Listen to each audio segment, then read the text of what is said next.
안녕하십니까. 하루의 경제 주식 마무리 경주마 이재용입니다. 오늘 하루는 그래도 좀 괜찮으셨죠?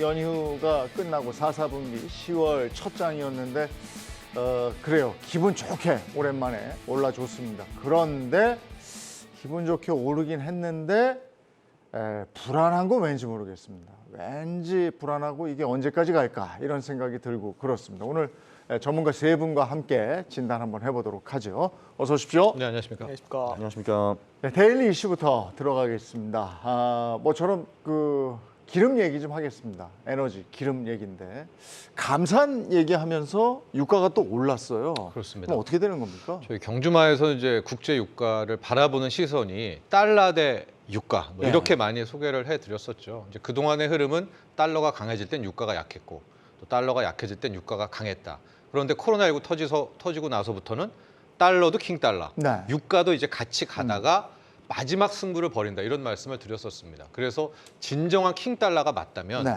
유가를 2개 라운드 때까지 밀어내야 되는데 첫 번째가 81달러, 배럴당 WTI 기준입니다. 여기가 러시아 우크라이나 사태 터지기 직전 가격이 81이었고요. 더 밀면 63에서 68달러. 여기가 미국의 인플레이션 시작되는 그런 지점이었습니다. 그래서 킹달러의 완성이라면 WTI를 아예 70 밀어서 육자 볼 때까지 밀면 완성이고 이제 완벽하게 달러 승리, 경기 침체, 이제 다시 뭐 이런 사이클이다라고 말씀을 드렸었는데 81은 깨졌죠. 네. 그래서 이제 배럴당 78까지 갔다가 그래서 느닷없이 산유국들의 반란이 나온 겁니다. 아마 우리 시각으로 내일 오후일 것 같은데요. 오페크 플러스가 다시 한번 이제 감산 발표를 네. 하기로 했습니다. 아마 이제 경기 침체, 수요 침체된다고 하니까 미리 먼저 선제적 대응을 하는 것 같은데 그런 기대감에 현재 시각으로 WTI 기준 이제 배럴당 83달러까지, 거의 84달러까지 올라왔거든요. 그러니까 이걸 바라보는 시선은 뭐냐? 저는 계속해서 달러 대 원유의 싸움이었잖아요. 네. 지금 원유가 다시 84까지 끌어왔다는 것은 상대적으로 지금 달러가 또 한 방 먹었다는 거거든요. 네. 하고 실질적으로 달러 인덱스도 지금 111까지 내려왔습니다. 그래서 앞으로 우리 여러분들이 함께 볼 부분들은 이제 내일 감산 발표하고 또 유가가 어느 정도 행보를 할 거 아닙니까? 이때 여기서 또 한 83, 84에서 완전 밀리고 달러가 또 기세등등 하는지 아니면 이번에 다시 88, 90으로 가고 달러 인덱스가 111, 110 밑으로 떨어지는지가 굉장히 중요한 관건일 것 같고요. 만에 하나 원유가 이번 싸움에서 또 이기고 달러가 꺾이기 시작한다면 저는 주식시장에는 나쁜 신호라고 결코 생각하지 않습니다. 둘 중에 뭐가 꺾이고 뭐가 오르고 간에 걱정은 항상 있습니다. 원유가 다시 올라간다면 물가 잡겠다고 저 난리를 떨고 있는데 물가는 다시 올라가는 거 아닙니까? 그러면 그건 또 어떻게 되는 겁니까? 근데 이제 물가에 영향을 미치는 원유 가격이 어느 정도냐를 보면 우리가 사실 130달러까지 봤었잖아요. 근처까지. 근데 이게 다시 글쎄요. 일단 요번에 앞에 7자에서 WTI 기준으로 8자로 올라온 거고 네. 이번에 감사는 7자는 정말 못 보겠다. 8자는 불편하다. 한 9자 정도를 목표로 하는 것 같아요. 제가 볼 네. 때는. 이게 다시 100달러를 돌파해서 120, 130 가느냐 그건 아닌 것 같기 때문에 이게 우리가 어쨌든 다시 뭐 예전처럼 뭐 60달러, 40달러 이렇게 이걸 바라는 건 아니죠. 네. 그냥 뭐 더 이상 많이 오르지만 않으면 물가를 크게 자극하지는 않을 것 같거든요. 네. 그래서 이게 글쎄요. 일단 많이 빠지긴 했어요. 고점 대비. 그래서 그들도 그리고 지금 저는 약간 아까도 다른 의견 평론가님한테 말씀드렸는데 미국을 제외한 모든 나라 경기가 박살났습니다. 박살났어요. 그래서 저는 수요가 많이 둔화될 것 같거든요. 그래서 네. 감산을 해서 그 균형을 좀 맞추는 정도라고 생각을 한다면 이번에 유가가 글쎄요 100달러를 돌파해서 고공행진하지 않는 한 네. 물가에 아주 지대한 영향을 미치지는 않을 것 같다라고 생각은 하고 있습니다. 근데 저게 딱 맞춰주면 좋은데 항상 보면 뚫릴 때 확 뚫리고 내려갈 때 쭉 내려가고 이래서 균형을 못 맞춰서 경제에 악영향을 미치는 경우가 많아서 그런 걱정이 또 됩니다. 근데 이렇게 유가가 움직이면 또 에너지주가 따라서 움직일 텐데 퀀트적인 관점에서 보면 에너지주의 움직임은 어떻습니까? 에너지주에 대한 움직임은 제가 사실 잘 모르겠습니다. 아. 일단 그 원유에 대해서 말씀드리면은 한국 주식 같은 경우는 확실히 좀 유가가 떨어질 때가 올라갈 때보다 좋고요. 근데 그 차이가 그렇게 크지는 않습니다. 그러니까 유가가 올라가면 한국 주식은 무조건 떨어진다. 뭐 이런 거는 당연히 아니고요. 단 이런 건 하나 있습니다. 물론 지금 머나먼 미래처럼 보이지만 유가가 40불 이하로 떨어진다 하면은 그때는 한국 주식이 미친 듯이 많이 오릅니다. 그때는 네. 좀 세게 베팅을 해도 됩니다. 그래서 지금은 당연히 그런 일이 없겠지만 나중에 그런 일이 생길 수 있으니까 기억하고 그때 실행하면 됩니다. 우리가 이슈에서 원유 위주로 얘기를 했었는데 원유를 얘기하면 꼭 달러 얘기를 하죠. 아까도 이제 달러 말씀하셨는데 강달러가 잡힌다면 그런 신호가 이제 원유가 오르면 뭐 강달러가 잡히는 신호가 온다. 지난번에도 그런 말씀하셨었잖아요. 네. 그 외에 어떤 선행 조건이 있죠? 저는 국채 금리인데요. 뭐 조금 아. 이따 이야기할 시간이 있을 것 네. 같은데 지금 보면 국채 금리와 또 킹 달러, 이 달러 강세 약세가 거의 비례하거든요. 즉 국채 금리가 튀어오를 땐 뭐 달러 못 막습니다. 킹 달러, 갓 달러 영역도 갔었고 지난주에 이제 미국 국채 10년 만기 국채 금리가 4% 넘었을 때 달러 인덱스 114를 예. 뭐 한순간에 뚫어 버리지 않았었습니까? 네. 그래서 그때 불과 일주일 전입니다. 이 자리에 와서 국채 금리가 다시 3.5%대까지 내려올 때까지는 네. 진짜 보수적인 관점에서 접근해야 된다라고 말씀을 드렸었거든요. 네. 근데 이게 무슨 이렇게 국채 금리가 널뛰는 적이 있었을까요? 롤러코스터였어요. 그때 4.01이 네. 지금 들어오기 직전에 보니까 10년물이 지금 3.57입니다. 네. 그때 말씀드렸던 3.5를 이게 5일, 6일 만에 이게 네. 와버렸습니다. 그만큼 지금 변동성도 극심하고 아마 큰 자금들이 네. 대결을 펼치고 있는 그런 모습일 것 같습니다. 이제 국채 금리가 3.5까지 떨어지니까 당연히 달러도 약세죠. 약세라는 표현보다는 강세에서 조금 강세가 네. 주춤한 부분이기도 한데 그래서 지금부터 저는 항상 말씀드리는 게 두 가지. 유가가 다시 치솟고 네. 국채 금리가 역설적이지만 기준 금리가 아닙니다. 떨어지기 시작하면 저는 달러도 이제 킹 달러 국면이 풀릴 것 같거든요. 그때 얘기한 선행 조건이 이거였었거든요. 예, 이 두 가지입니다. 네. 하고 지금은 인플레가 오건 말건 다 필요 없고요. 킹 네. 달러가 꺾이는 것이 네. 리스크 온입니다. 그러니까 위험 자산 선호이기 때문에 저는 달러 인덱스 기준으로 지금 110일인 것 같은데 막 네. 움직이고 있는 것 같은데 110 밑으로 109, 108까지 오게 되면 저는 상대적으로 다시 위험 자산들이 일시적으로 몰릴 수 있다라고 보고 있거든요. 그래서 우리가 뭐 단기적으로 원하는 것, 뭐 원한다는 표현이 좀 그렇긴 하지만은 국채 금리가 떨어지느냐, 예. 지금 3.57까지 내려왔는데 그리고 유가가 어느 정도까지 올라와 주느냐. 그러니까 지금은 국제 유가가 올라가는 것을 인플레이션이라는 관점도 있지만 달러와 싸우고 있다는 관점에서 바라보는 것이 네. 예, 단기적으로는 더 맞다 이렇게 보고 있습니다. 자, 국채 금리에 대한 얘기는 뒤에 좀 더 자세히 나누도록 하겠습니다. 이제 두 번째 이슈 들어가죠. 반도체 얘기입니다. 오늘 우리 국내 반도체 주식들은 선전을 했어요. 그런데 반도체 창고가 꽉 찼다. 네. 이런 얘기 뭡니까?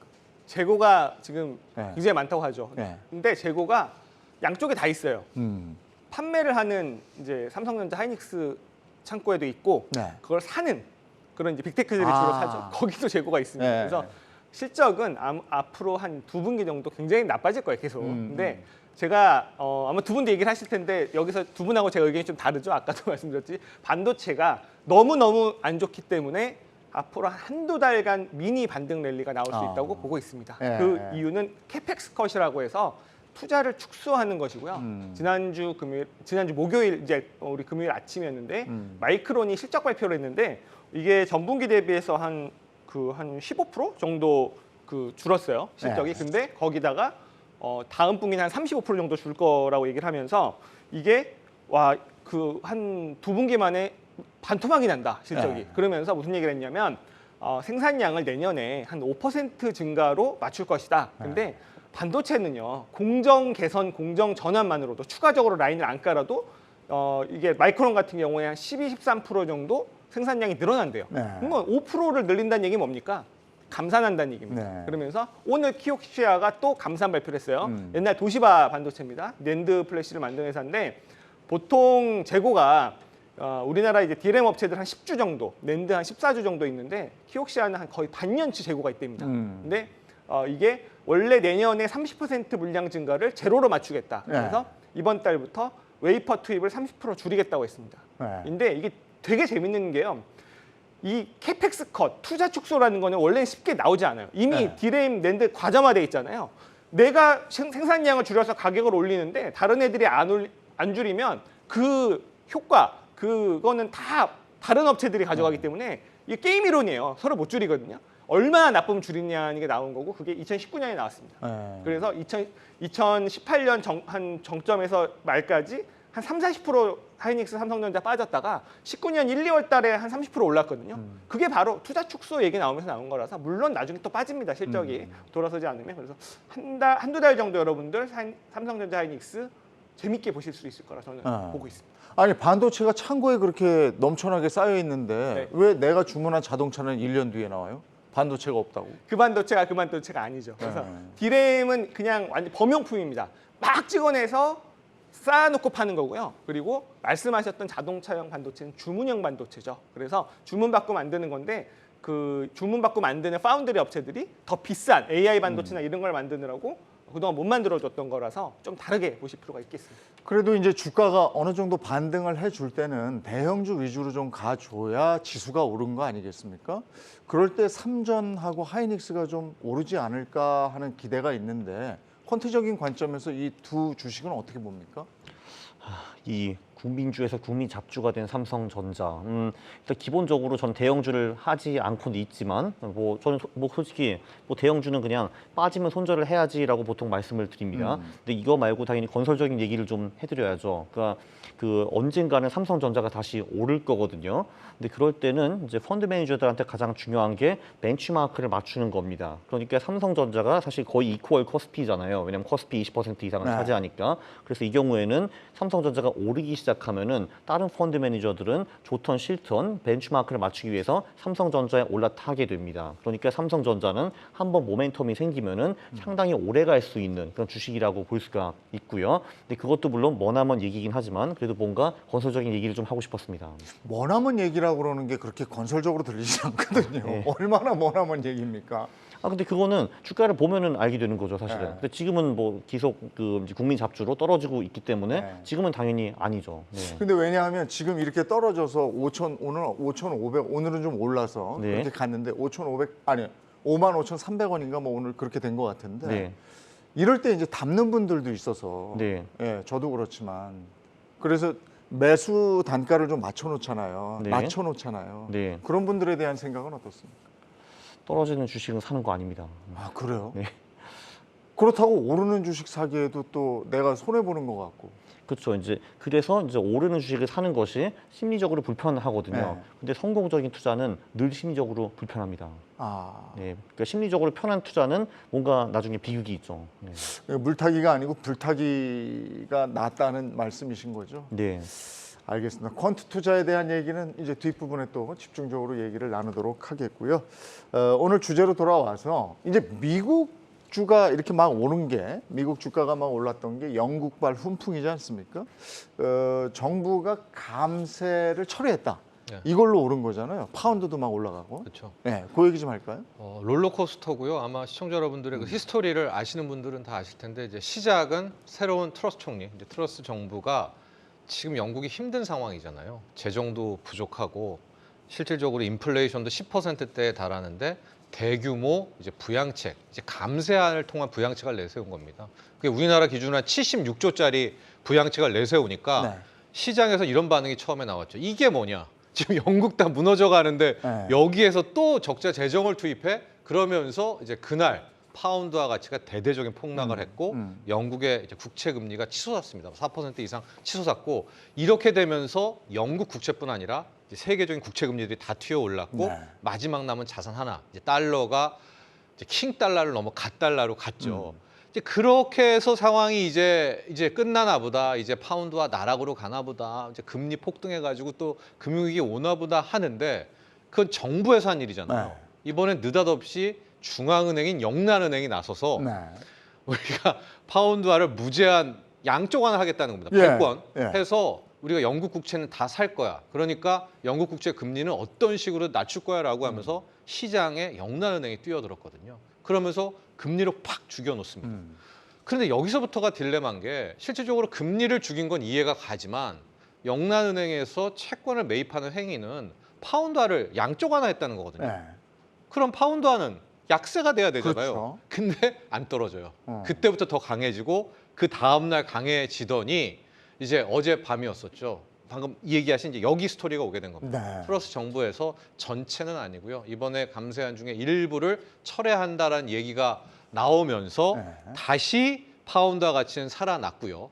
국채 금리는 떨어졌고 영국 국채 금리가 떨어지게 되니까 뭐 미국 비롯해서 앞서 말한 것처럼 이제 미국의 10년 만기 물도 4%에서 3.5대까지 떨어졌다고 하지 않습니까? 전체적으로 이제 국채 금리가 안정이 됐는데 여기까지를 놓고도 지금 두 가지 시선이 존재합니다. 이거는 여러분들도 꼭 기억하셔야 되는데요. 첫 번째 다수설은 미봉책이다. 네. 예, 언발의 오줌 누기고 네. 중앙은행이 시장에 개입해서 성공한 사례는 없고 이번에도 영란은행이 과거 90년대처럼 혹독한 대가를 치를 거다. 네. 지금 파운드 한 5일 올랐지. 이제 진짜 나락으로 갈 거다라고 해서 이제 헤지 펀드들이 쇼치로 다 들어와 있고요. 반면에 소수설이지만 네. 코로나19 이후에 많은 법칙들이 다 깨지지 않았느냐. 이번에 중앙은행이 개입을 하기 시작한다면 이번에 시장 개입은 실질적으로 성공적일 수 있겠다. 좀 약합니다만 그러나 이 소수설이 함께 존재합니다. 그리고 딱 오늘까지만 놓고 보면 우선 영란은행을 필두로 한 또 실은 양쪽 하나는 아니지만 우리나라도 5조짜리 채권 시장 개입을 했고요. 네. 다 지금 중앙들이 개입하고 있거든요. 여기까지 막아냈는데 계속 말씀드리죠. 이 10년 만기 국채 금리 3.5 밑으로 뚝 떨어져야 되고 과거 튀기 전까지 저는 한 3에서 3.3 요 레인지까지만 오면 시장 개입은 성공할 수 있다라고 보는데 여기서 다시 오늘 밤 혹은 내일 밤 국채 금리 다시 튀고 파운드와 같이 다시 떨어지고 주가 떨어지고 달러 혼자 승승장구하는 요 시점 나오면은 아직까지 위험은 계속된다는 거거든요. 그래서 이 두 갈래 길입니다. 이거 뭐 배팅할 건 아니고 뭐 예언할 것도 아니죠. 이건 우리가 시장에서 확인하시면 될 것 같고요. 현재까지는 딱 이 시점까지는 시장 개입이 일단은 성공했다. 뭐 이렇게 정리해 볼 수 있겠습니다. 어쨌든 영국의 이런 정책이 미국을 움직여서 미국 장을 움직여서 미국 장이 2% 넘게 올라갔단 말이에요. 네. 그래서 많은 사람들은 다시 좀 가는가, 네.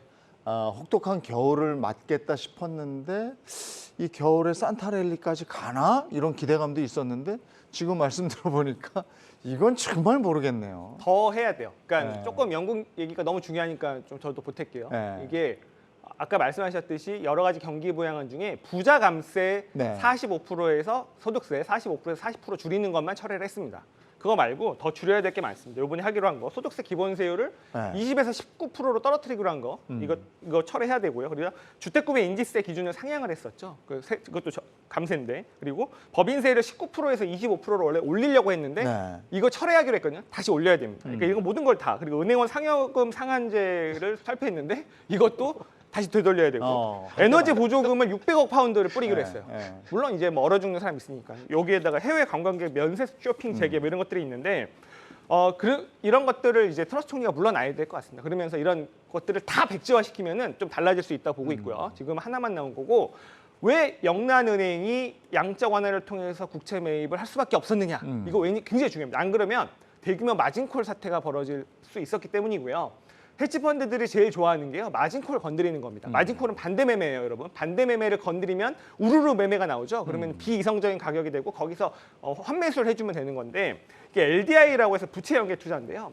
영국의 연기금 포함해서 보험사들이 채권을 장기물을 사야 돼요. 왜냐면은 한 10년 후에, 20년 후에, 30년 후에 줘야 될 돈을 채권 투자를 해야 되니까. 근데 그거를 레버리지로 투자를 합니다. 파생 상품으로. 그러면은 한 서너 배 정도 레버리지를 일으키면 내가 만약에 한 100억에 300억의 그런 그 채권을 사야 되는데 100억만 있으면 되는 거죠. 그 200억을 다른 데 활용할 수 있는 거죠. 주식을 산다든지. 그래서 이런 걸 해놨는데 이렇게 금리가 오를 줄 몰랐겠죠. 마진콜이 발생을 합니다. 실제 마진콜이 발생을 하기 직전이었고요. 그러면은 이 영국의 연기금의 운용규모의 35%가 이렇게 그런 부채 연계 투자를 했다. 그러면은 연기금이 무너져요? 보험사가 무너져요? 이러면은 글로벌 다 무너집니다. 미국의 연기금들도 이런 부채 연계 투자를 했다고 해요. 그래서 급한 불을 양적 완화를 통해서도 국채 금리를 떨어뜨려야만 했었다. 그러면은 자, 이 모든 사태의 원인은 뭡니까? 금리가 급하게 올라 버리니까 금융이 무너질 수 있는 거예요. 그래서 금리를 낮춰야 되는 건데 10년물 금리가 떨어졌죠. 그게 굉장히 중요하다. 금리가 이만큼 중요하다. 라고 보시면 될 것 같습니다. 그동안 영국이 조용했었는데 영국장이 미국장에 영향을 미치고 미국장은 전 세계에 영향을 미치는 거잖아요. 네. 영국장이 그만큼 중요했던 겁니까? 영국이 아직도 금융의 중심지이기도 아. 하고 그리고 미국의 연기금도 영국의 국채 투자를 레버리지로 했다라고 하니 이게 사실 연기금이나 보험사들이 금융사가 무너지면 도미노입니다. 금융사는 다 연결돼 있기 때문에. 네. 그래서 거기다가 뭐 제3국도 아니고 유럽의 금융의 중심지 영국의 금융사들이 무너진다. 연기금에서 마진콜이 나온다. 이건 심각한 문제죠. 연결이 돼 있으니까. 근데 저는 그 다음 질문으로 퀀트의 관점에서 그 데이터들이 이번 그 미국의 상승, 주가의 상승을 어떻게 보고 있는가 이걸 한번 여쭙고 싶었는데 지금 영국이 걱정이 돼서 이게 또 파급을 미친다니까 이거 반짝 아닌가 이런 생각이 갑자기 들거든요. 지금 이제 주가 상승, 그러니까 하루 오르신 그거 말씀하시는 네, 거예요? 네, 네, 네. 그거는 저도 당연히 잘 모르고요. 너무 일시적인 거니까요. 네. 네. 그런데 앞으로 계속 오를지 반짝일지는 전혀 예측이 안 되는 상황인 거죠. 그러니까 정세를 좀 봐야 되는 거네, 그죠? 그게 제가 알기로는 다음 테마로 알고 있기는 한데, 뭐 저는 이제 4분기부터 주시장을 굉장히 좋게 보는 사람이기는 합니다. 네. 4분기부터 그 근거는요? 그게 이제 중간 선거가 이제 미국에서 있잖아요, 올해. 그러니까 네. 그게 이제 11월 6일에 있는데 그렇게 중간 선거가 있는 해 4분기에 주식시장이 오를 확률은 83%였습니다. 그게 데이터에 나와 있습니다. 네, 그렇죠. 그리고 물론 이제 그게 올해가 그 83%인지 아니면 그렇지 않은 17%인지 그거는 가봐야 알겠지만 일단 뭐 83%라는 확률에 베팅을 충분히 할 만하죠. 네, 그건 그거는 역대로 그랬다는 거죠? 그렇죠. 상당히 높은 확률입니다. 네. 중간 선거 때마다 그러면 시장은 그렇게 흘러갔습니까? 그렇죠. 이제 4분기에 오를 확률이 83% 그리고 1분기, 2분기에 오를 확률이 한 각각 85% 정도 됩니다. 미국의 중간 선거 있을 때마다 그랬다는 겁니까? 그렇습니다. 네. 아, 여태까지 한 번도 그런 변한 예는 없었고요. 아니요. 그 확률이 83%, 85%니까 당연히 그렇지 않은 사례도 17%? 있었습니다. 네, 그렇죠. 아닌 때도 있었다. 네. 그 얘기 조금 후에 또 나눠봐야 되겠고. 근데 미국 시장의 훈풍에도 네. 테슬라 같은 경우는 네. 지금 마이너스 30% 아닙니까? 이제 테슬라 관련 이야기는 좀 이따 장희성 지점장이 네. 자세히 또 할 얘기 브리핑을, 많습니다. 브리핑을 이제 싹 준비를 했으니까 하면 될 것 같고요. 네. 그 앞서 영국 이야기 하나만 짧게 말씀드리면은 이제 LDI 부채 연계 투자 말씀해 주셨는데 그러니까 쉽게 생각하면 이렇게 생각하시면 될 것 같아요. 그거를 터트리려고 그 마진콜을 터트리려고 아마 정말 악마 같은 헤지 펀드들이 다 들어올 겁니다. 그게 터지면 굉장히 위험하답니다. 네, 그러나 이제 거기에서 더 웃고 있는 세력들도 있겠죠. 그걸 막으려고 중앙은행의 시장 개입이 있을 거고요. 뉴스를 찾아보시면 우리나라 퇴직연금 운용하는 보험사, 증권사도 한 2년 전부터 LDI를 했거든요. 네, 하고 LDI 부채연계 투자를 한다면서 그걸 마치 자랑하듯이 얘기를 했기 때문에 그게 터지면 실은 뭐 영국, 미국 선진 여기는 13년, 12년 저금리였기 때문에 어쩔 수 없이 그걸 할 수밖에 없었어요. 그렇지 네. 않으면은 연기금도 먹고 살 수가 없었으니까 주로 채권 투자를 하니까 과연 터트리게 중앙은행들이 놔둘 것인가, 혹은 이번 싸움에서 또 중앙은행이 질 것인가, 아니면 이번에는 중앙은행이 무슨 편법을 써서라도 지금 숏 들어온 펀드들을 다 물리칠 것인가, 이게 저는 관전 포인트라고 보고요. 그러나 영국이 저렇게 무제한 양적 완화로 금리를 집어 누르겠다라고 영란은행이 나섰다는 것을 보면 미국 연준이 따로 놀 것 같지는 않거든요. 네. 예. 그런 점까지만 말씀을 드리고 싶습니다. 네. 그래서 숏에 그렇게 투자했다는 건 보는 눈들이 있을 텐데, 전문가들일 텐데 그쪽으로 가겠다는 건데 그걸 다 막아낼 수 있을까요? 그러니까 승부를 내는 거죠. 예. 그래서 지금 과연 이번 라운드 포스트 코로나의 첫 해에서 시작된 중앙은행의 시장 개입이 과연 성공할까? 아니면 이번에도 또 망가져가지고 질질 멱살 잡혀 끌려가다가 진짜 나락으로 갈까? 여기 부분은 솔직히 우리가 지켜볼 대목이지 이걸 여기서 예측할 부분은 굉장히 힘든 대목입니다. 저는 지난번 금융위기랑은 완전 다른 게 하나 있다고 보고 있습니다. 지난번은 중앙은행이든 정부든 손댈 수 없는 네. 그런 파생 상품의 연결에 과도한 그런 그 서브프라임 모기지 나가고 이런 것들이 있었는데 지금은요 해결책 하나 있어요. 페드가 금리 더 안 올리면 다 해결됩니다. 네. 근데 자 페드도 생각해봐야 돼요. 물가를 잡겠다고 하다가 글로벌 금융위기가 올 수 있는 겁니다. 네, 네. 그거 건드리면 글로벌 금융위기예요. 뭐가 중요한지 뭐가 파월형이- 중원디? 그렇지, 뭐가 중원디, 파월형. 그거를 얼마 전 긴급회의 했다고 하죠. 분명히 그런 얘기 했을 것 같습니다. 아니 지금 뉴스에서 그게 나와요. 개도국 다 망하게 해놓고 미국 혼자 존재하는 게 무슨 의미가 있느냐. 이게 미국의 압력으로 작용하지 않겠습니까? 그렇죠. 그러면 이제 금리의 이런 급속한 인상은 다시 한번 생각하는 계기가 되겠죠. 그래서 저는 미국 주식이 단기간에 반짝으로 끝나지 않고 조금 훈풍이 불어서 위로 올라가는 그런 미국 시장의 훈풍 이런 얘기를 좀 하고 싶었는데 영국 얘기를 하다 보니까 제 생각이 조금 또 이렇게 바뀌어요. 제가 이렇게 팔랑깁니다. 아니, 오히려 네. 벼랑 끝에 있기 때문에 네. 정책이 바뀔 수 있는 거예요. 음. 망하게 생겼으니까. 그래서 저는 그 질문을 아까 드린 게 이게 훈풍으로 갈 것 같은데 테슬라만 왜 이러지? 이렇게 네. 생각했던 거였거든요. 테슬라 전문가시니까 테슬라에 대해서 얘기를 한번 들어보죠. 테슬라는 여기서 끝난 것이냐? 네. 어제 이제 나스닥이 2% 이상 올랐는데 네. 테슬라가 8% 이상 빠진 글쎄 말이에요. 거 보면 뭐 이게 사실 10% 이상의 폭락이죠. 너무너무 안타까운데 테슬라에 대한 시장의 두 가지 오해에 대해서 네. 여러분 풀어드리도록 하겠습니다. 첫 번째는 인도 대수에 대한 오해인데요. 그 차량 인도 대수가 예상치를 못 미쳤어요. 네. 인도량이 34만 4천 대 정도 되는데 생산량이 36만 6천 대였거든요. 생산량은 예상치랑 비슷합니다. 근데 이상하죠. 생산한 거랑 인도한 거랑 2만 대 이상 차이가 나요. 네. 이러면서 시장이 무슨 오해였냐면 야, 테슬라도 드디어 재고가 쌓이는구나. 이런 얘기를 했는데요. 이게 그 테슬라 얘기를 들어보면 일론 머스크 얘기를 들어보면 이게 생산량이 많이 늘어났어요. 34만 대는 36만 대 생산은요.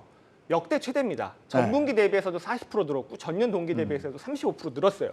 이렇게 늘어난 생산량에 대한 물류망의 캐파를 네. 좀 과부하가 왔다, 못 갖췄다. 그래서 그 2만 대가 넘는 차량은요 인도 중에 있다고 합니다. 어딘가 배에 있던 어딘가에 있는 거죠. 그래서 인도가 돼야지 매출이기 때문에 인도에 안 잡힌 거라서 이게 어쨌든 급격하게 늘어난 생산량에 비한 물류망을 갖추는 게 조금 더 필요하다. 네. 여기 좀 미스매칭이 있었다라는 거고요. 그 다음에 공장에 있는 재고 아니라는 겁니다. 두 번째는 AI 데이에 대한 시장의 오해. 여러분들도 AI 데이 보시고 깜짝 놀라셨을 거예요.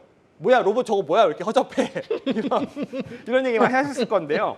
근데 여러분 그 AI 데이는요 결과를 보여주는 데가 아니고 과정을 보여주는 데요. 네. 개발자들은 환호했답니다. 근데 AI 데이의 타겟 청중은요 우리가 아닙니다. 개발자들이요. 개발자 리크루팅을 하는 행사예요. 네. 그들에게 가슴 뛰는 뭔가를 보여주면서 같이 개발합시다거든요. 그들은 환호했다는 거예요. 뭐가 다르느냐? 좀 말씀을 드려보면 이게 6개월 만에 만든 프로토타입입니다. 네. 6개월 만에 저 정도 로봇을 만들어낸 거고요. 그 정도만으로도 기술을 좀 보여줬다라고 평가를 하고 있고 그리고 여러분들 보스턴 다이내믹스랑 많이 비교를 해요. 막 뛰어다니고 덤블링하는 네. 이 1992년에 설립된 회사고 10년 이상 다듬어진 로봇입니다. 그거랑 비교를 하는 건데 근데 왜 보스턴 다이내믹스는 항상 저평가를 받아요. 그들의 수익원은 유튜브다라는 얘기를 하고 왜 그러냐면요. 이걸 그렇게 좋은 로봇을 만들었는데 어디다 쓸지를 모르는 겁니다. 근데 테슬라의 로봇은요. 일단 명확한 활용 계획이 있습니다. 사람의 특정 업무를 대체하겠다. 그리고 테슬라 로봇에서 중요한 건 손이에요. 손. 근데 보스턴 다이내믹스 보면 손이 그냥 동그랗게 돼 있거든요. 네. 손. 일을 하려면 손가락이 자유자재로 돌아다녀야 네. 되는데 굳이 일하는 로봇이 덤블링을 할 필요는 없죠. 그래서 이거를 보는 거고 두 번째는 대량 생산입니다. 대량 생산을 해낸 게 테슬라 아닙니까? 네. 그죠? 그러면서 이 로봇도 휴머노이드 봇도 대량 생산을 하기 위해서 대량 생산하고요. 한 땀 한 땀 만들어낸 프로토타입하고는 완전 달라요. 그래서 대량 생산을 염두에 둔 표준화 개발을 한 거를 보여줬고요. 그리고 한 대 2만 달러 이상으로 떨어뜨리겠다고 했습니다. 이 보스턴 다이내믹스에서 이게 그 개처럼 뛰어나 있는 얼굴도 없는 그게 7만 5천 달러거든요. 네. 그걸 비교를 해보시면 될 것 같고 세 번째는 AI입니다. 결국에는 이 로봇도 AI를 심는다는 얘기인데 테슬라 자율주행에 들어가는 컴퓨터가 이 휴머노이드 봇에 들어가 있습니다. 그들의 비전이 똑같이 있기 때문에 사물을 인식할 수 있고요. 그렇기 때문에 기존의 로봇은요 명령어를 준 대로 움직일 수밖에 없는데 네. 이 테슬라 휴머노이드 봇은 결국에는 AI가 장착된 로봇이 될 것이기 때문에 이게 이미 자율주행에서 보여줬잖아요. 네. 그런 이게 알아서 그런 인간의 업무를 대체할 수 있는 로봇을 개발하고 있는 거에 개발자들은 열광했고 네. 보이는 게 허접해서 일반인들을 실망을 한 네. 그런 게 이번에 AI 되었다고 볼 수 있고요. 또 하나는 여기서 로봇을 보여줬다는 거는 그 전에 자동차 자율주행 이게 최고의 AI 회사 아닙니까? 자율주행은 어느 정도 완성 단계에 와 있기 때문에 새로운 거를 시작했다. 이렇게까지 한다면 우리가 테슬라에 대해서 시장이 굉장히 큰 두 가지 오해를 한 것이고요. 그게 풀리면서 주가는 다시 원복될 수 있다고 보고 있습니다. 근데 테슬라는 뭐 우리가 알겠어요. 미래를 보여주는 회사다. 이건 알겠는데 테슬라가 그동안엔 전기차 하면 테슬라였었는데 이제 전기차를 다른 완성차 업체에서 아주 기가 막히게 만들어내잖아요. 그래서 테슬라 자체가 전기차를 독점하던 시대는 끝났다. 네. 지금 당장 돈이 되는 건 전기차니까 네. 그런 의미에서 테슬라가 이제는 끝난 거 아닌가라는 생각을 하는 거잖아요. 테슬라가 전기차 시장을 독점할 수 없죠. 1년 동안에 전 세계 자동차가 한 8천만 대 팔리거든요. 테슬라, 그러니까 전기차 세상이 언젠가 오겠죠? 8천만 대가 다 전기차를 네. 만들 때가 오겠죠? 테슬라 8천만 대 못 만들어요. 목표가 2천만 대인데 지금 1등이 뭐 도요타, 뭐 복스바겐 이런 데가 1,000만 대 겨우 조금 넘게 만듭니다. 그러니까 독점은 못해요. 그거를 어떻게 8천만 대를 다 만들겠습니까? 근데 그 테슬라는 그래도 2천만 대면은 지금 도요타보다 훨씬 높은 점유율을 목표로 하고 있는데 한 25% 글로벌. 근데 자율주행은 지금 상태 기술 격차라면 독점을 할 수도 있습니다. 네. 그거에 대한 밸류에이션 프리미엄을 그런 테슬라에 열광한 투자자들은 주고 있는 거죠. 다른 얘기입니다. 자율주행. 퀀텀으로 분석했을 때 테슬라 같은 종목은 잡힙니까? 보통 안 잡히고요. 네. 사실 미국 대형주에서 퀀트 투자가 잘 먹히지는 않습니다. 네, 왜냐하면 아무래도 거기는 이제 좀 레벨이 높은 투자자들이 굉장히 많아가지고 뭐 단순 퍼 PBR이나 뭐 성장률 이런 걸로 투자하기는 좀 무리이고요. 그래도 미국에서 그나마 먹히는 전략이 하나 있기는 한데 이제 소위 켄 피셔 전략이라는 것이 하나 있습니다. 연구 개발비와 매출액 대비 시가총액이 낮은 기업에 투자하면 괜찮거든요, 이게. 네. 근데 안타깝게도 테슬라는 좀 시가총액이 매우 높은 기업이기 때문에 그 레이더에 보통 잡히지는 않습니다. 포트에 테슬라는 담아놓은 건 없으십니까? 아, 저야. 전혀. 네네. 네. 네. 아까 이제 4, 4분기에 괜찮을 것이다 이렇게 말씀을 하셨고 그 근거에 대한 얘기도 잠깐 하셨어요. 네. 그 얘기를 좀 집중해 보자면 골드만삭스 의견하고 완전히 다르기 때문에 네. 지금 그 얘기를 해드릴게요. 미국 주식 전략 부문의 대표예요. 골드만삭스의 데이빗 코스틴은 내년에 개인들이 주식 시장에서 최대 1,000억 달러입니다. 그러니까 원화로 하면 약 144조의 매도 물량을 쏟아낼 것이다. 이렇게 얘기하면서 굉장히 안 좋을 것이다. 이렇게 얘기를 했습니다. 그런데 여기에 계신 강환국 작가께서는 매수 타이밍이다. 이런 얘기를 하셨어요. 근데 뭐 세 가지 뭐가 이렇게 합쳐지는 80년 만에 뭐 그런 말씀을 하셨어요? 아, 그 그걸 한번 우주의 풀어주시죠. 그 우주의 기운을 말씀하시는 거군요, 아마. 우주의 기운이요? 네. 그 그러니까 얘기를 이제- 한번 들어보죠. 아, 그 농담이긴 한데 네. 이제 그 조금 공중부양 전에 얘기는 아니시죠? 네? 공중부양 얘기는 아니시죠? 아, 저 공중부양 아직 못합니다. 네. 근데 이제 그 우주의 그 기운이라는 거는 네. 이제 그 세 개가 합친다는 말씀은 네. 이게 보통 묘하게 역사적으로 2로 끝나는 해에 주가 지수가 저점을 치는 경우가 굉장히 많습니다. 미국에. 아, 2로 끝나는 해에 네. 주가 지수가 저점을 치는 해가 많다. 네, 한번 지금이 보세요. 네. 2022년이에요. 그렇죠. 네, 그리고 중간 선거가 있는 해에 미국 주가 지수가 그 저점을 치는 경우가 아. 굉장히 많습니다. 네. 네, 거기 두 개가 있고요. 네. 그리고 제가 맨날 여기 와서 하는 소리, 그러니까 11월, 4월에 주식이 좋다, 5월, 10월에 주식이 아, 예, 나쁘다. 이 얘기 제가 맨날 하고 네, 다니잖아요. 네, 네. 그래서 이제 그 세 개가 합치는 게 20년에 한 번씩 있습니다.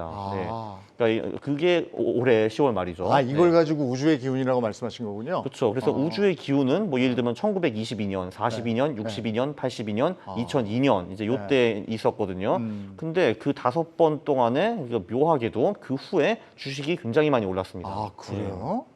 그렇다면 지금 딱 들어맞는데 네. 그때도 뒤로 가서 이제 떨어졌던 게 뒤로 가서 튕겨져 올라갔습니까? 그렇죠. 이제 보통 이제 그 우주의 기운이 오기 전에 네. 주가가 보통 많이 떨어졌고요. 음. 그리고 이제 그 저점을 찍은 것이 많은 경우에 이제 그해 3분기, 4분기 네. 또는 그 다음에 1분기도 좀 간혹 있었습니다. 네. 예. 근데 이 데이빗 코스틴이라는 사람은 네. 그 올해 말 그러니까 4, 4분기의 마지막을 얘기한 게 아니고 내년 얘기를 한 거예요, 이 사람이. 네. 내년에는 그럼 어떻게 되는 거예요? 보통 그 중간 선거가 있는 다음 해에는 네. 미국에서는 주식이 거의 매해 올랐습니다. 그러니까 다음에 올랐다. 아, 그러면 이 사람이 잘못 얘기한 거네. 전 이분은 뭐 누군지 모르겠어서 뭐 상관없지만,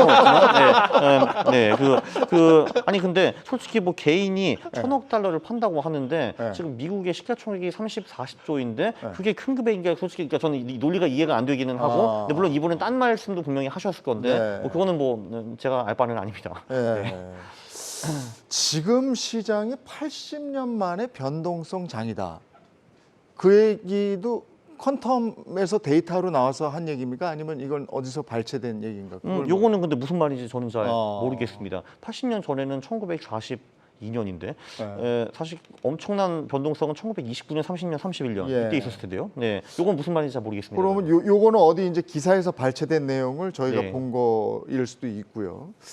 그러면 일단은 이제 골드만삭스에서도 이렇게 분석한 이유가 있을 거 아닙니까? 네. 뭐 국채 수익률, 뭐 회사채 금리, 뭐 이런 것들을 얘기했을 텐데 퀀텀 투자에서도 주식이 안 되면 대안 투자를 하는 방안에 대한 그런 데이터 분석도 있습니까? 저는 그래서 늘 자산 배분이라는 거를 권장하기는 합니다. 예. 네. 어떻게 하고 계십니까? 이제 사실 가장 그 좋은 자산 배분은 주식, 채권, 실물 자산, 그리고 그 달러화 자산 이렇게 포함되는 것이 이제 가장 좋고요. 이런 식으로 투자를 하면은 요 네 개 자산이 그 다 같이 무너지는 이제 그런 시기는 거의 없습니다. 네. 그래서 예를 들면은 올해 같은 장이 좀 특수적인 게 주식과 채권이 같이 무너졌거든요. 네. 이런 일이 뭐 그렇게 자주 있지는 않은데 이번 장 같은 경우는 이제 특히 상반기에는 원자재나 실물 자산이 좀 버텨줬고 그리고 오늘 계속 킹달러 얘기가 나왔는데 얘가 버텨줬기 때문에 네. 이런 식으로 투자를 했으면은 올해 같은 어려운 장에서도 손실이 그렇게 크지는 않았습니다. 네. 그러면 아까 이제 우리가 영국에서 벌어진 일련의 이런 것 때문에 미국장도 지금 반등장이 아니고 반짝장이 아닐까 이런 생각을 했거든요. 네. 근데 지금 강 작가님 얘기를 들어보니까 이거 또 반짝장이 아니네. 제가 팔랑기라 지금 얘기를 들어보니까 또 이게 반짝 아닌데? 이런 생각이 들거든요. 네. 그럼 이거 어떻게 해야 되는 건지, 이런 개인 투자자들의 입장에서는 어떻게 해야 되는 건지. 아까도 이제 83%와 17%를 얘기하셨는데 네. 17%의 아닐 확률도 있어요.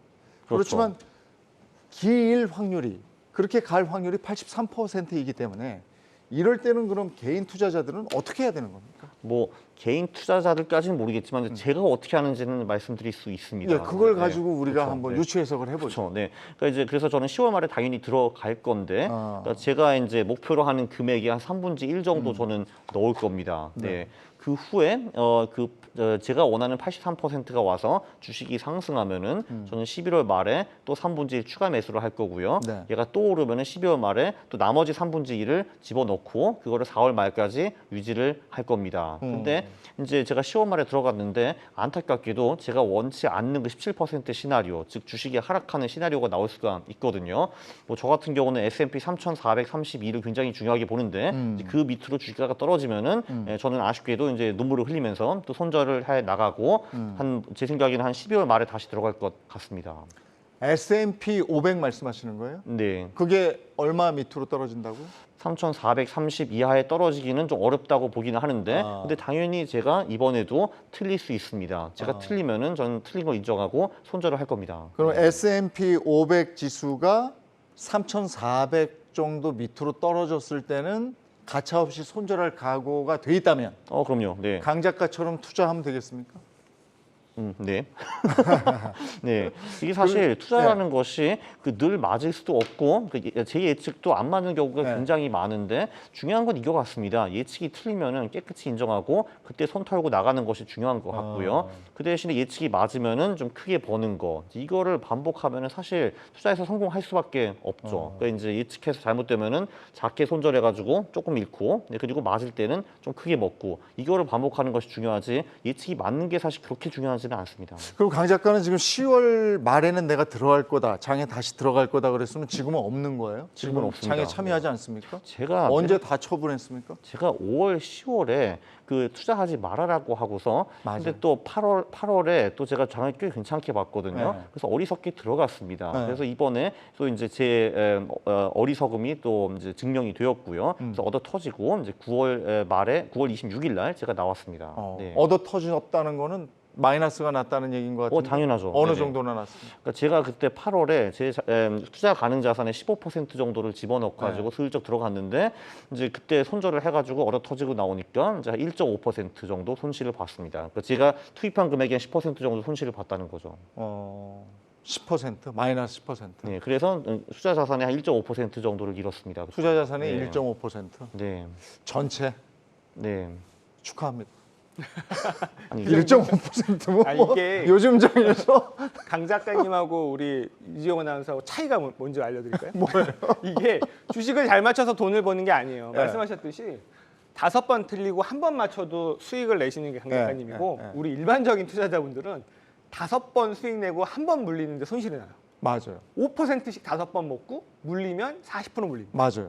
5승 1패인데 물리고 우리 강 작가님은 어, 1승 5패여도 수익이 네. 나시는 맞아요. 그게 원칙과 아, 이런 전략의 차이인 거죠. 그러니까 원칙이 딱 있는 거예요, 강 작가님 보면. 그러면 이제 10월 말에 들어가요. 네. 뭐 들어가세요? 아, 그러니까 뭐 아까 들어갑니까? 보니까 삼성전자, SK 하이닉스 같은 건 안 하실 것 같고, 네. 그리고 보니까 테슬라도 안 하실 것 같고, 네. 그럼 뭐 하세요? 뭘 아, 하세요? 저는 뭐 사실 뭐 어떤 그 기간이 오든 개별주 투자하는 거는 거의 비슷합니다. 이제 한국 쪽으로 많이 들어갈 건데 주로 그냥 저평가 성장주 쪽으로 들어갈 거고요. 아. 네, 저평가 성장주. 네. 성장주에 대한 기대감이 있으세요? 다들 좀 위험하다고 생각할 수도 있는데. 아, 참 제가 소형주라는 말을 빼먹었네요. 아, 그렇죠? 소형주. 소형주, 저평가 성장주에 들어가는데 네. 성장주라는 거는 그냥 단순히 수치적으로 매출액, 매출총이익, 영업이익, 순이익이 많이 늘어나는 기업이고요. 사실 대기업 같은 경우는 요 전략이 좀 살짝 안 통하는 게 대형주는 이제 실제로 성장하는 것보다 이제 애널리스트들이 성장한다고 생각하는 그거보다 더 많이 성장했냐 적게 성장했냐 이게 중요하거든요. 근데 소형주 같은 경우는 그냥 절대적인 성장 폭으로만 보고 투자할 수도 있습니다. 왜냐하면 소형주는 보는 눈이 별로 없으니까요. 네. 그러니까 지금 말씀이 보니까 그 20년 정도 앞 뒤에 E자로 끝나고 우주의 네. 기운이라고 표현하셨지만 아까 세 가지가 합치되는 그런 네. 해에 4분기 뒤쪽에 오른다라는 확신을 가지고 계신데 83, 확신까지는 없어요. 83%의 네네. 예. 확률로. 자, 그렇다면 그런 장에서 우리 개인 투자자들도 어떻게 보면 지금 이제 보시는 분들은 나도 좀 희망을 가져볼까 하잖아요.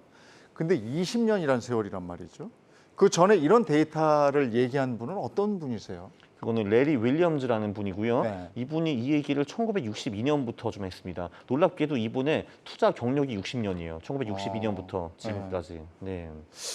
1962년부터 쭉 이렇게 해왔다면 그건 20세기인데 네. 이것이 21세기에도 통하겠는가?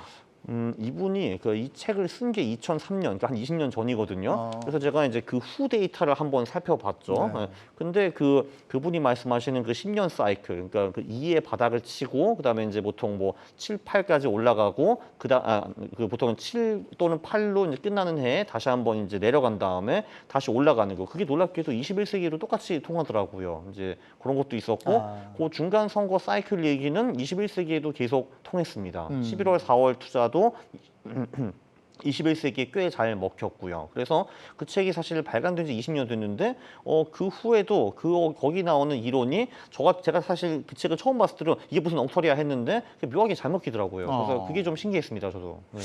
그렇다면 이게 이제 20년이란 말이죠. 지금 두 분도 이런 그 경제나 주식 시장에 오래 몸담으셨으니까 사이클이 한 10년 사이클로 주도주가 바뀌지 않습니까? 저는 이제 11년 사이클 11년 네, 많이 보고 있는데요. 뭐제 경험상 한 사이클을 지배했던 리딩과 주도주가 있고요. 업종이. 네. 또 그 다음 패턴에서는 새로운 주인공이 나오게 되는데요. 네. 저는 그 11년 사이클을 좀 시간이 와서 보니까 그게 결국 물가가 아니었나 이렇게 봅니다. 즉 고물가주, 저물가주라는 표현 많이 쓰고요. 우리가 고금리, 저금리, 뭐 인플레이션이 나왔다, 안정됐다라고 쓰는데 이 저물가, 실은 물가와 금리가 안정될 때 잘 달리는 기업, 잘 달리는 종목, 시세가 나는 데가 따로 있고요. 물가가 오르고 인플레이션이 나르고 시중에 돈이 마를 때 또 잘하는 친구가 따로 있는 것 같더라고요. 그래서 저는 11년 사이클이고 그 주인공은 바뀔 수밖에 없다라고 해서 지난 시간에도 말씀드렸는데 삼성전자가요. 좋죠. 기업도 좋고 최고고 하지만 삼성전자는 우리 앞단 사이클, 2015, 16, 17, 18 물가도 안정되고 금리도 안 오르고 이럴 때 정말 진짜 최고거든요. 실제 그럴 때 시세가 나고요. 근데 이제 인플레 구간으로 넘어오게 되면 삼성전자가 그렇게 잘했던 기억은 없습니다. 심지어 우리 2003년, 4년, 5년, 6년, 7년, 8년까지 코스피가 1000 뚫고 그냥 2000, 2100까지 갔을 때도 삼성전자는 거의 물가 상승률밖에 못 돌아서요. 당시에 주도주는 현대중공업이었었거든요. 그래서 이제 저도 이번에 삼성전자가 뭐 나오겠지만 여기에 주인공 같지는 않고요. 저는 클린, 그러니까 친환경, 신재생 에너지에서 실은 그 정도의 시세가 하고 전기차 이 둘이 이 사이클을 책임지지 않을까라고 보고 있습니다. 어떻게 보십니까? 저는 큰 패러다임이 되게 중요하다고 생각하는데 일단 지금 앞으로의 10년을 좌우하는 건 물가잖아요. 네. 그러면 물가를 수혜보는 애들은 충분히 평론가님이 말씀하셨고 인간은 모든 그런 난제를 극복하려고 합니다. 물가를 극복하기 위해서 가장 필요한 거는 로봇과 AI라고 생각을 해요. 그래서 로봇과 AI, 특히 이제 AI 쪽에 무한 경쟁이 시작된다고 보고 있고요. 높은 물가를 극복하기 위한 가장 큰 방법이라고 생각합니다. 그쪽에 선두 기업이 글로벌 시가총액 1위로 가는 모습을 볼 수 있을 것이다. 아까 얘기하시는 걸로 봐선 AI의 선두 기업도 테슬라라고 얘기하시는 거예요. 충분히 가장 강력한 후보라고 보고 있습니다. 알겠습니다. 근데 참 아까 작가님 그 얘기하셨어요. 그 중간 선거도 그 우주의 기운에 포함이 돼 있더라고요. 네. 그러면은 정치, 대통령 이슈와도 관련이 있는 겁니까? 그렇죠. 이제 왜 그 중간 선거 때 중간 선거 때 주식이 바닥을 치고 다음에 오르는가에 대해서 이 켄 피셔라는 분이 굉장히 그럴듯한 이론을 제시를 했습니다. 이분이 말씀하신 거는 이제 특히 대통령 1년 차와 2년 차에는 시장의 불확실성이 굉장히 크다라고 말을 했습니다. 이게 무슨 말이냐면은 대통령이 되기 전에 하는 말과 실제로 와서 하는 행동은 많이 다를 수 있다라는 거죠. 그리고 시장이 거기 적응되는데 시간이 좀 걸리기 때문에 1년 차, 2년 차에 불확실성이 높고 그때 이제 주가가 별로 안 좋다라는 말을 했고요. 자, 그런데 이제 한 3년 차쯤 되면은 일단 시장이 대통령이 적응을 했습니다. 얘는 대충 이렇게 움직이겠지라는 것도 있고 그리고 보통은 중간 선거 할 때 대통령이 있는 당이 표를 잃게 됩니다. 지금은 민주당이겠죠. 그러면은 의회는 공화당한테 넘어가고 대통령은 민주당 이렇게 될 수가 있거든요. 그거를 유식한 말로 그리드럭이라고 하다든지 아니면 레임덕이라는 말을 씁니다. 근데 그 레임덕이 보통 주식시장이 매우 좋아한다라는 거죠. 왜냐하면 불확실성이 제거가 되고 대통령이 뭐 하려고 하면은 의회에서 막아버릴 거고 의회가 뭐 하려고 하면은 대통령이 막아버릴 테니까 아무것도 안 된다. 그래서 그 아무것도 안 되는 그 상황을 주식시장이 굉장히 좋아한다라고 켄 피셔가 조금 시니컬하게 그 책에서 썼습니다. 아무것도 안 되는 그 상황이 불확실성이 해소되는 상황이다. 그렇죠. 그게 좋다는 거죠. 가만히 계시는 게 낫다. 네, 그렇죠. 가만히 계시라 이거죠. 그렇죠. 그렇습니다. 네. 그렇게 보시는 거군요. 그리고 아까 그거 하나만 더. 11월에서 4월 뭘 늘 오시면 얘기하는 거예요. 네. 그다음에 5월에서 10월 얘기. 이거를 11사 천국 50지옥 뭐 이렇게 얘기를 하시는데 네. 그 근거는 뭐예요? 그것도 사실 이 근거가 딱 맞다라고 말씀드리기는 상당히 어려운데요.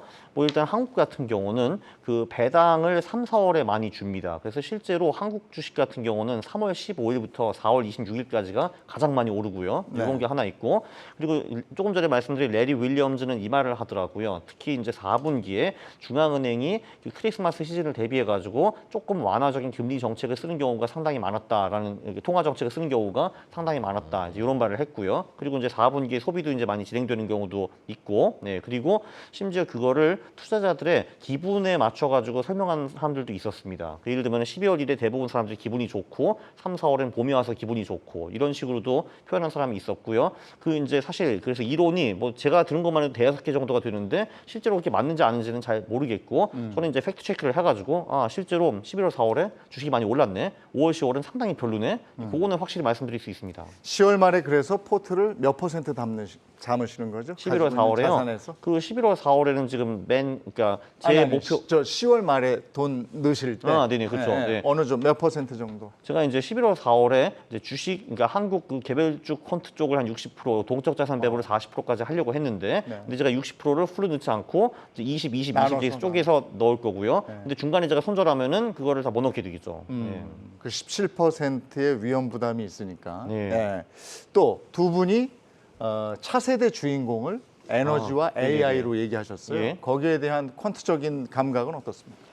일단 그 10년인가 11년 사이클까지는 제가 잘 모르겠는데 확실히 이 주식 시장은 이제 그 10년, 11년 동안 그 선진국이 앞서 나가고 선진국이 앞서 나간 다음에 보통 개도국이 앞서 나가더라고요. 뭐 예를 들면 2010년대는 완전히 선진국이 주도를 했고요. 특히 미국이. 그 전에는 혹시 뭐 브릭스라는 거 기억나실 건데요. 그때 2000년대에는 개도국이 완전히 주도를 했습니다. 그때 미국 주식은 죽을 썼고요.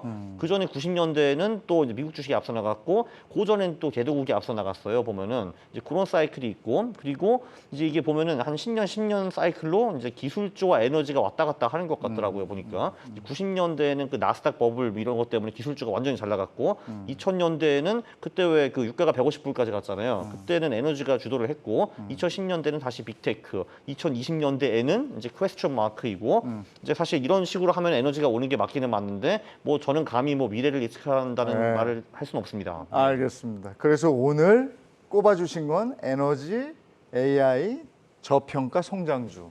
그렇습니다. 자, 너나 없이 힘들게 깔딱고개를 넘어가고 있습니다. 깔딱고개만 넘어가면 정상에 오를 수가 있는데 지금 우리가 거의 한 1년 깔딱고개에서 넘어가라 이러고 있습니다. 오늘은 그래도 기분 좋게 장이 마무리가 됐는데요. 내일도 이런 장을 기대하면서 오늘 마무리하고요. 내일 장 마치고 다시 돌아오겠습니다. 고맙습니다.